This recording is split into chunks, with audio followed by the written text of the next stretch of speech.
নমস্কার, আমি পবিত্র বিশ্বাস। ডাব্লিউবি ফার্মাসি ইউটিউব চ্যানেলে আপনাদের আবার স্বাগতম।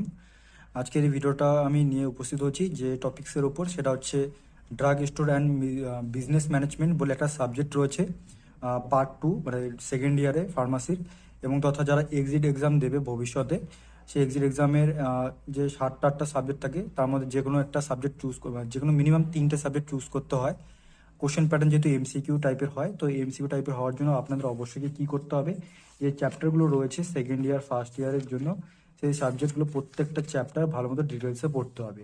তো আজকের আমি ভিডিওটা এই ড্রাগ স্টোর অ্যান্ড বিজনেস ম্যানেজমেন্টের যে ফার্স্ট চ্যাপ্টার, সেটা আমি ডিটেলসে আজকে একটু শর্টকাটে বোঝাবো, মানে টোটাল সামারিটা কি অ্যাকচুয়ালি, যাতে আপনাদের বুঝতে সুবিধা হয় এবং কোন কোন জায়গা থেকে এমসিকিউ টাইপ কোশ্চেন হয় সেটাকে আমি হালকা একটু মার্ক করে দেবো এবং নক করাবো। তো ভিডিওটি প্রথম থেকে শেষ পর্যন্ত অবশ্যই দেখবেন। ভালো লাগলে অবশ্যই জানাবেন। যদি কোথাও ভুল ত্রুটি থাকে তাহলে অবশ্যই আমাকে নক করে দেবেন বা জানিয়ে দেবেন। তো ভিডিওটা শুরু করা যাক।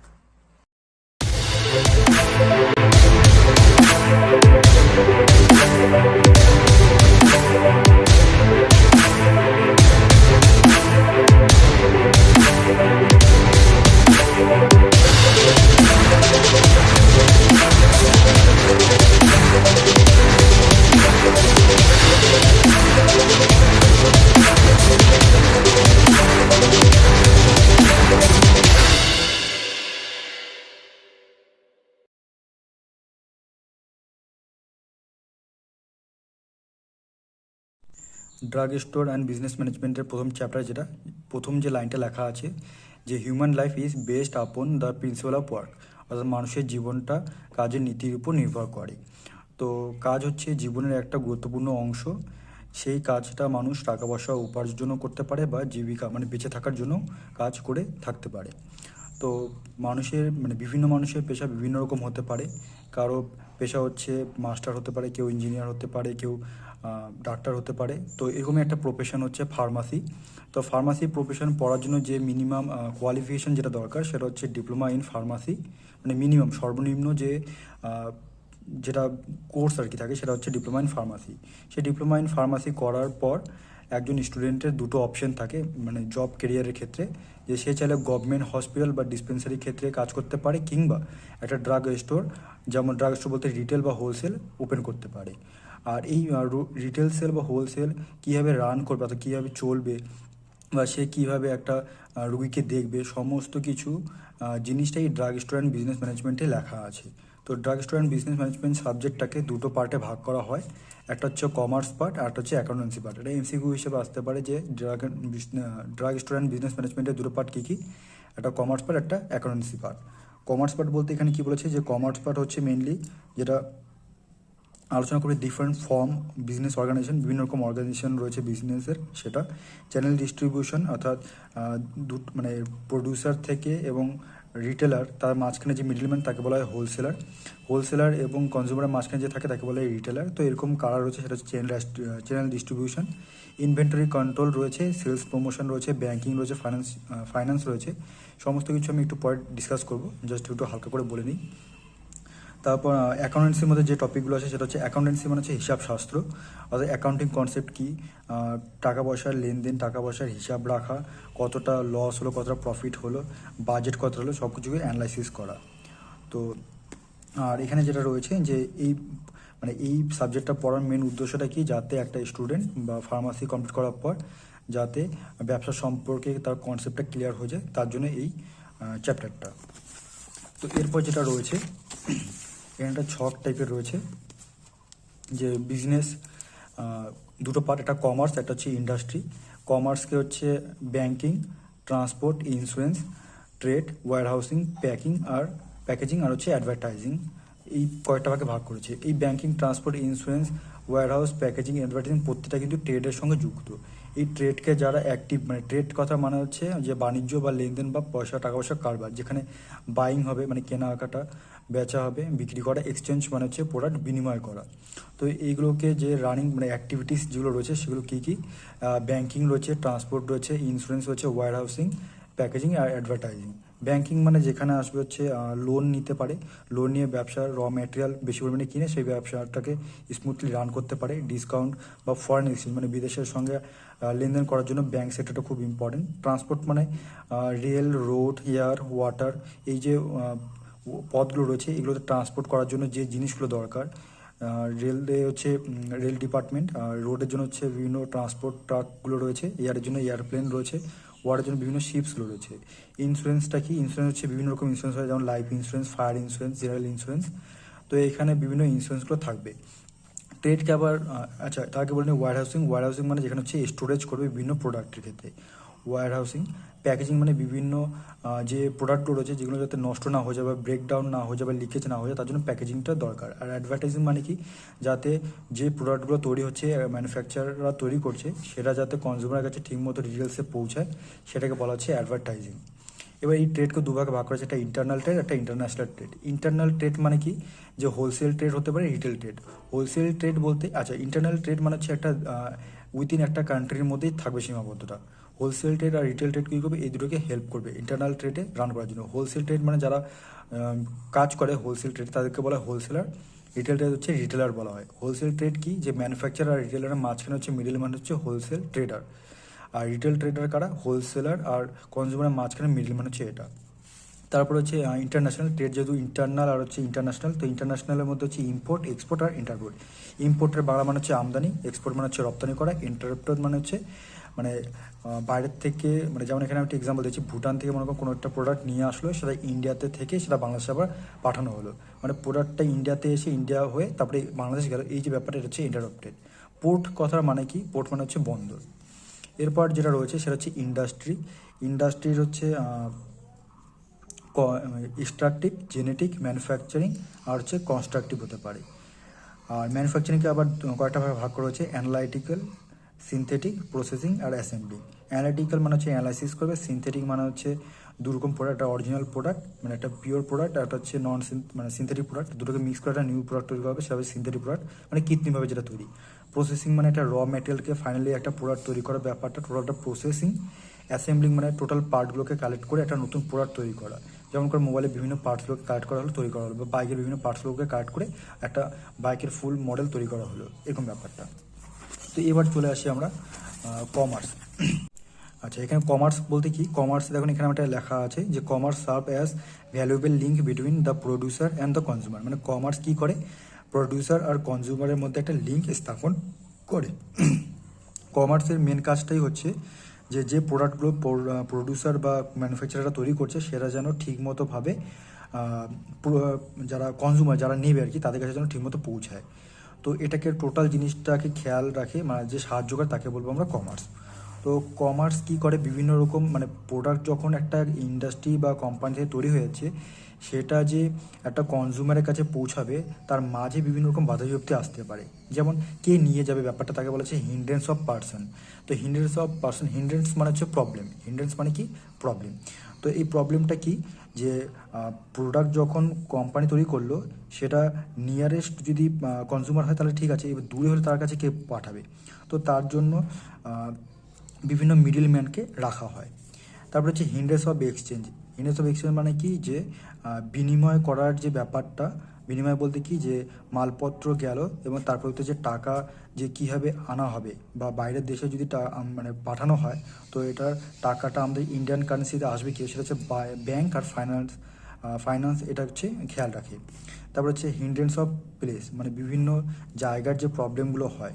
জায়গা বলতে কি? মানে দূরবর্তী জায়গাতে পাঠানোর জন্য আমরা যে ট্রান্সপোর্ট যে ব্যবহার করব সেটা হচ্ছে রেল হতে পারে, রোড হতে পারে, ওয়াটার বা এয়ার হতে পারে। এই জন্য বিভিন্ন রকম ট্রান্সপোর্ট এজেন্সি রয়েছে, রেলওয়েজ, এয়ারলাইন্স, শিপিং কোম্পানিজ আর public carriage. Indians of time, অর্থাৎ এই সমস্ত কিছু জিনিসকে মানে তাতে পাঠাতে যে সময়ের প্রবলেমটা, সেই সময়টাকেও ঠিক কে করে? কমার্স কিন্তু এটাকে ঠিক করে। এরপর যেটা রয়েছে যে হিন্ডেন্স অফ নলেজ রয়েছে, জ্ঞানের মানে টপ কোয়ালিটি, মানে প্রোডাক্টের টপ কোয়ালিটি আছে কিনা এবং সেটা সঠিক সস্তায় পাওয়া যাবে সেই টোটালটাকে দেখাশোনা কী করবে? কমার্স কিন্তু এটাকে দেখাশোনা করবে। তারপর হচ্ছে বিভিন্ন রকম ড্যামেজ যে প্রোডাক্টগুলো রয়েছে, মানে যখন ট্রান্সপোর্ট করা হয় সেই ট্রান্সপোর্ট করার সময় বিভিন্ন রকম প্রোডাক্টস কী হতে পারে? ড্যামেজ হতে পারে বা ব্রেক হয়ে যেতে পারে। তো এটাকে মানে মিসহ্যান্ডলিং যাতে না হয়, এটাকে প্রিভেন্ট করার জন্য কমার্স কিছু কিছু এজেন্টকে ঠিক করে রাখে।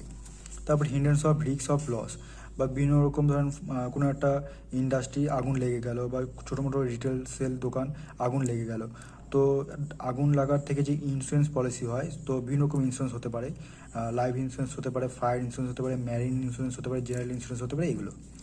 এবার কমার্সের যে বিভিন্ন ব্রাঞ্চগুলো রয়েছে সেগুলো কী কী? এক হচ্ছে ট্রেড মানে যেটু এখন বললাম বাণিজ্য বা লেনদেন বা কারবার যাকে বলা হয়, এবং এই ট্রেডকে যারা রান করতে সাহায্য করে সেই জিনিসগুলো কী কী? ব্যাঙ্কিং, ট্রান্সপোর্ট, ইন্স্যুরেন্স, ওয়্যারহাউসিং, প্যাকেজিং আর অ্যাডভার্টাইজিং। ব্যাঙ্কিং মানে যেটা ব্যাঙ্ক সেক্টর, যেটা কী করবে? সাহায্য করবে আর কি। আচ্ছা, তার আগে ট্রেডটা বলে নিই। ট্রেডটা কি? যে ট্রেড মানে হচ্ছে বাইং, সেলিং আর exchange of the good products, মানে কিনবে, বিক্রি করবে এবং আদান প্রদান করবে প্রোডাক্টসে। এবার ট্রেড হচ্ছে internal trade, international trade. Internal trade মানে দেশের উইদিন, মানে সেল আর পারচেস আর সেল অর্থাৎ এক্সচেঞ্জ যে হবে সেটা একটা উইদিন এ কান্ট্রির মধ্যে হবে।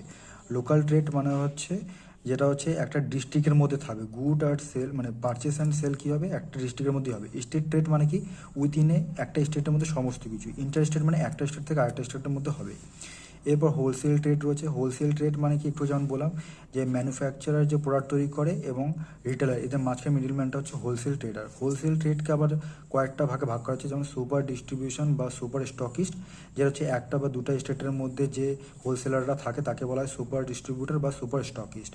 স্টকিস্টটা কি? 2 থেকে 4টা ডিস্ট্রিক্টের মধ্যে যে থাকে তাকে বলবো স্টকিস্ট। হোলসেল ডিলার বা সাব স্টকিস্ট কারা? যারা একটা ডিস্ট্রিক্টের মধ্যে যারা থাকে।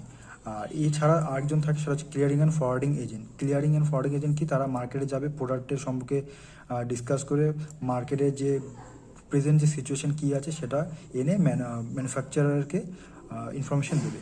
এরপর কী রয়েছে? Retail trade. রিটেল ট্রেডটা কি? যে রিটেল ট্রেড হচ্ছে হোলসেলার থেকে লার্জ কোয়ান্টিটি কিনবে এবং সেটাকে স্মল কোয়ান্টিটিতে কনজিউমারের কাছে বিক্রি করবে। তো এটা হচ্ছে রিটেল ট্রেড। এরা বেশি ডিটেলস বলছি না, হালকা শর্টকাটে বলার চেষ্টা করছি। তারপর হচ্ছে ইন্টারন্যাশনাল ট্রেড। ইন্টারন্যাশনাল মানে দেশের সঙ্গে বাইরের দেশের যে আদান প্রদান অর্থাৎ ব্যবসা বাণিজ্য হবে সেটা হবে ইন্টারন্যাশনাল ট্রেড। এখানে ইম্পোর্ট ট্রেড হয়। ইম্পোর্ট মানে আমদানি, এক্সপোর্ট মানে হচ্ছে রপ্তানি করা, ইন্টারপ্রেট মানে ইম্পোর্ট আর এক্সপোর্ট দুটো একসঙ্গে, মানে বাইরের দেশ থেকে আসলো সেটা আবার অন্য দেশে পাঠানো হলো, তো এক্সপোর্ট। এরপর এখানে অ্যাডভান্টেজ রয়েছে, যদি ইম্পোর্ট আর এক্সপোর্ট যদি হয় তাহলে তার অ্যাডভান্টেজগুলো কী কী? যেমন ফরেন এক্সচেঞ্জ রয়েছে, ডিভিশন অফ লেবার রয়েছে, তারপর বেনিফিট কনজিউমারের খুব সুবিধা হবে, ইনক্রিজ দ্য গভর্নমেন্ট ইনকাম, মানে গভর্নমেন্ট কী করবে? বিভিন্ন ট্যাক্স বা শুল্ক চাপিয়ে দেবে আমদানি এবং রপ্তানির ক্ষেত্রে, তো এতে গভর্নমেন্টের ইনকাম ইনক্রিজ হবে। হেল্প ইন ন্যাচারাল ক্লাইমেটস, যেমন বিভিন্ন বন্যা বা ভূমিকম্প বা খরা হওয়ার সময় বাইরের দেশ থেকে প্রোডাক্টগুলোকে আনা হয়, মানে সাহায্য করে অ্যাকচুয়ালি। কালচারাল ডেভেলপমেন্ট, বিভিন্ন রকম সাংস্কৃতিক ব্যাপার, মানে বাইরের দেশ থেকে আমাদের দেশে এসে বিভিন্ন রকম সাংস্কৃতিক ব্যাপারটাকে জানতে পারছে, তারা অন্য দেশে গিয়ে সেটাকে আলোচনা করছে। তারপর হচ্ছে এনকারেজমেন্ট অফ ইন্ডাস্ট্রিয়ালাইজেশন, তারপরে ইন্টারন্যাশনাল কোঅপারেশন, এখানে অনেকগুলো রয়েছে অ্যাডভান্টেজ, সেগুলো আপনারা পড়ে দেবেন। এবং তার পাশাপাশি কী রয়েছে? ডিসঅ্যাডভান্টেজও রয়েছে, সেই ডিসঅ্যাডভান্টেজগুলো কী কী সেগুলো পড়বেন। তো আমি ডিটেলসে বলছি না, অতটা শর্টকাটে বলছি। এবার activities revolving around the trade, মানে এই ট্রেডকে রানিং করার জন্য যে বিভিন্ন অ্যাক্টিভিটি সেগুলো হচ্ছে ব্যাঙ্কিং সেক্টর কী করে? যেখানে হচ্ছে লোন প্রোভাইড করে কী করবে? যাতে বেশি পরিমাণে র ম্যাটেরিয়াল পারচেস করে ব্যবসাটাকে রান করতে পারে। ট্রান্সপোর্টের মধ্যে মানে যেমন একটু আগে বললাম, ট্রান্সপোর্টের মধ্যে কী কী আসবে? সেই সমস্ত রেল, তারপর হচ্ছে তারপর ট্রেন, তারপর হচ্ছে এয়ারপোর্ট, এই বিভিন্ন রকম ট্রান্সপোর্টের মাধ্যমে কী করা হবে? প্রোডাক্টগুলোকে আমদানি এবং আনা হবে এবং পাঠানো হবে। এবার ইন্স্যুরেন্স রয়েছে, যেমন একটু আগে বললাম, সেটা আমি বেশি ডিটেলসে বলছি না। ওয়্যার হাউসিং রয়েছে। ওয়্যার হাউসিংয়ের মধ্যে যেটা কমনলি কোশ্চেন আছে সেটা হচ্ছে private warehouse, public warehouse, bonded warehouse. এখানে কী করে? বিভিন্ন প্রোডাক্টগুলোকে স্টোর করে রাখা হয়। স্টোরেজ করার মেন উদ্দেশ্যটা কী কী রিজনে স্টোর করবে? যাতে স্টাবিলিটি মানে প্রাইস রেটটা যেন ঠিক থাকে, প্রতিটা সিজন ওয়াইজের যে প্রোডাক্টগুলো হয় সেই সিজন ওয়াইজ প্রোডাক্টগুলো যেন পাওয়া যায়, কন্টিনিউয়াসলি অ্যাভেলেবেল হয়, প্রোডাক্টগুলোকে ঠিকমতো রিজার্ভ করা যাবে। তারপর হচ্ছে বিভিন্ন স্টোর করবো যাতে সেটা ডিস্ট্রাকশন বা ড্যামেজ না হয় সেটা। এবার প্যাকেজিংটা ঠিকমতো প্যাকেজিং করা, স্পয়েলেজ, ব্রেকেজ আর হচ্ছে লিকেজ যেন না হয়। অ্যাডভার্টাইজিং অ্যান্ড পাবলিসিটি কি? কার মাধ্যমে হবে? রেডিও, টিভি, নিউজ পেপার, এগুলোর মাধ্যমে হবে। এরপর কি যেটা রয়েছে ইকোনমিক কথা মানে দুটো গ্রিক ওয়ার্ড। ইকো মানে হচ্ছে হাউস হোল্ড আর নমিক মানে হচ্ছে ম্যানেজমেন্ট। তাহলে এক কথায় কি? যে ইকোনমিক কথা মানে হলো ম্যানেজমেন্ট অফ হাউস হোল্ড। এরপর এই ইকোনমিক দুটো ভাগে ভাগ করা যায়, এটা হচ্ছে ইকোনমিক অ্যাক্টিভিটিস, একটা হচ্ছে ইকোনমিক সিস্টেম। ইকোনমিক অ্যাক্টিভিটিসের মধ্যে কী রয়েছে, বিজনেস রয়েছে, প্রফেশন রয়েছে, আর এমপ্লয়মেন্ট রয়েছে। আর ইকোনমিক সিস্টেমের মধ্যে বিভিন্ন রকম টাইপস রয়েছে, ক্যাপিটালিস্ট সিস্টেম রয়েছে, সোশ্যাল সিস্টেম রয়েছে, আর হচ্ছে মিক্সড ইকোনমিক রয়েছে। তো এটা আমি ডিটেলসে বলছি না। এরপর যেটা রয়েছে ফার্মাসিউটিক্যাল ম্যানেজমেন্ট রয়েছে, যেটা 2018 সালে এসেছিলো। ম্যানেজমেন্ট করা মানে কি, মানে সমস্ত কিছুকে দেখাশোনা করা, যাতে এখানে যেটা লেখা আছে securing maximum result the minimum effort, মানে কম শক্তি বা কম সময় অপচয় করে যাতে ম্যাক্সিমাম প্রোডাক্ট যেন পাওয়া যায়, সেটা হচ্ছে অ্যাকচুয়ালি ম্যানেজমেন্ট। সেটা কীভাবে হবে, ম্যানেজমেন্টের এখানে ডেফিনেশন রয়েছে, ডেফিনেশনগুলো আপনাদের ভালো করে দেখতে হবে, কিন্তু পরীক্ষায় আসে। এবার লেভেল রয়েছে, ম্যানেজমেন্টের লেভেল মানে 3 রকম লেভেল হয়। এখানে একটা স্ট্রাকচার রয়েছে, টপ ম্যানেজমেন্ট থাকে, মিডিল লেভেল ম্যানেজমেন্ট আর লোয়ার লেভেল ম্যানেজমেন্ট থাকে। টপ ম্যানেজমেন্ট যারা কাজ থাকে, যারা বোর্ড অফ ডিরেক্টরস বা চিফ এক্সিকিউটিভ হয়। মিডিল লেভেল মানে এই দুজনের মধ্যে যে যোগাযোগ স্থাপনের চেষ্টা করে, মিডিল লেভেল ম্যানেজমেন্ট। আর লোয়ার লেভেল ম্যান এর দায়িত্বটা সবচেয়ে বেশি, সমস্ত রকম কাজ কী করে, ডে টু ডে ওয়ার্ক কীরকম হচ্ছে, কাজ কীরকম চলছে, ওয়ার্কারদের সঙ্গে কথা বলা, ওয়ার্কারের সঙ্গে কোঅপারেট করা, মানে অ্যাডভাইস দেওয়া, সাজেশন করা, সমস্ত কিছু। আর টপ লেভেল ম্যানেজমেন্ট এরা শুধুমাত্র মানে অর্গানাইজেশন কীভাবে চলছে, রান কীভাবে করছে, ডিপার্টমেন্ট তৈরি করা, এ সমস্ত কিছু কাজ। এরপর যেটা রয়েছে ফাংশন, অর্থাৎ ম্যানেজমেন্টের ফাংশন কীভাবে হয়। এখানে যেরকম রয়েছে ফাংশন অফ ম্যানেজমেন্ট, এটা খুব ইম্পর্টেন্ট, পরীক্ষা আসে প্রায়। তো এখানে যেটা রয়েছে যে ফাংশন আমরা মনে রাখবো যে ম্যানেজমেন্ট, যে যখন ম্যানেজমেন্ট করবে, তো ম্যানেজমেন্ট করার জন্য কি, যে প্ল্যানিং প্রথমে করা দরকার। প্ল্যানিংটা প্রথমে মনে রাখবো যে অর্গানাইজেশন, একটা অর্গানাইজেশন তৈরি হলো। অর্গানাইজেশন তৈরি করার পর সেটা কি প্ল্যানিং তৈরি করবো, মানে প্ল্যানিং করবো যে কীভাবে ব্যবসাটা চলবে বা ইন্ডাস্ট্রিটা চলবে। প্ল্যানিংটা কাকে নিয়ে করবো, স্টাফদের নিয়ে করবো, তার জন্য স্টাফদের কী করা হবে, ডিরেকশন দেওয়া হবে, অর্থাৎ ডিরেক্টিং করবো। ডিরেক্টিং করার পর তারা যেন একসঙ্গে কাজ করে, তার জন্য কোঅর্ডিনেটিং বা কোঅপারেট যেন করে সেটা, এবং সমস্ত কিছু কন্ট্রোল করার জন্য হচ্ছে কন্ট্রোলিং। তাহলে এই টোটাল জিনিসটা মনে রাখতে হবে। তাহলে অর্গানাইজেশন প্রথমে তৈরি করবো, তারপর অর্গানাইজিং করবো, অর্গানাইজেশন করার পর প্ল্যানিং করবো, প্ল্যানিংটা কাদের নিয়ে করবো, স্টাফদের নিয়ে করবো, তার জন্য স্টাফদের ডিরেকশন দেবো, তার জন্য ডিরেক্টিং, এবং এরা যেন ঠিকমতো কাজ করে তার জন্য কোঅর্ডিনেটিং, এবং এদেরকে কন্ট্রোল করার জন্য কন্ট্রোলিং। এই সমস্ত হচ্ছে ফাংশন। বাকি ডিটেলসগুলো আপনারা বইতে পড়ে নেবেন। এরপর রয়েছে হচ্ছে ইন্ডাস্ট্রি মানে কি, যে ইন্ডাস্ট্রি হচ্ছে বিজনেসের এমন একটা পার্ট যেটা কী করে প্রোডাকশন করে বিভিন্ন প্রোডাক্টস, ঠিক আছে। তো এখানে হচ্ছে যে মানে যেটা কমনলি কোশ্চেন আসে, যে ইন্ডাস্ট্রিকে বিভিন্ন ভাগে ভাগ করা যায়, কী কী টাইপস অফ গুডস প্রডিউসড, মানে গুডস কত রকমভাবে তৈরি করে সেই অনুযায়ী ভাগ করা হয়। Size and amount of investment, কত টাকা ইনভেস্টমেন্ট হয়েছে এবং সাইজ কতটা, সেই অনুযায়ী ভাগ করা হয় ইন্ডাস্ট্রিকে। ক্যাপিটাল মানে বেশি ক্যাপিটাল না লো ক্যাপিটাল, এবং অফিসিয়াল ক্লাসিফিকেশন ইন্ডাস্ট্রিজ রয়েছে। তো আমরা যদি টাইপস অফ গুডস কত রকম সেই অনুযায়ী ভাগ করি, তাহলে কী কী পাবো, আমরা পাবো এক্সট্রাকটিভ পাবো, জেনেটিক পাবো, কনস্ট্রাকশন পাবো, আর ম্যানুফ্যাকচারিং পাবো। ম্যানুফ্যাকচারিংকে আবার ভাগ করা যায় অ্যানালাইটিক্যাল, সিনথেটিক, প্রসেসিং আর অ্যাসেম্বলিং, যেমন একটু আগে প্রথমেই আমি বলে দিয়েছিলাম, এটা ডিটেলসে বলছি না। সাইজ অ্যান্ড ইনভেস্টমেন্ট কি, যদি কম মানে লাইট আর হচ্ছে হেভি। লাইট কথাটা মানে কি, যে স্মল ক্যাপিটালটা কী হবে, ইনভেস্টমেন্টটা কম হবে, স্মল ক্যাপিটাল ইনভেস্টমেন্ট, আর হচ্ছে শর্ট ডিউরেশনের জন্য। আর হেভিটা কি, হেভিটা হচ্ছে আপনার বিগ ক্যাপিটাল ইনভেস্টমেন্ট হবে আর লঙ্গার ডিউরেশন হবে এটা। তাছাড়া রয়েছে ক্যাপিটাল এমপ্লয়মেন্ট, মানে মূলধনের বিনিয়োগের ব্যাপার, আর হচ্ছে অফিসার ক্লাসিফিকেশন। তো এই টোটালটা গেল প্রথম চ্যাপ্টারের ডিটেলস। তো এরপরে আমরা পরবর্তী চ্যাপ্টারগুলো শর্টকাটে ডিসকাস করার চেষ্টা করব। তো থ্যাংক ইউ পুরো ভিডিওটা দেখার জন্য।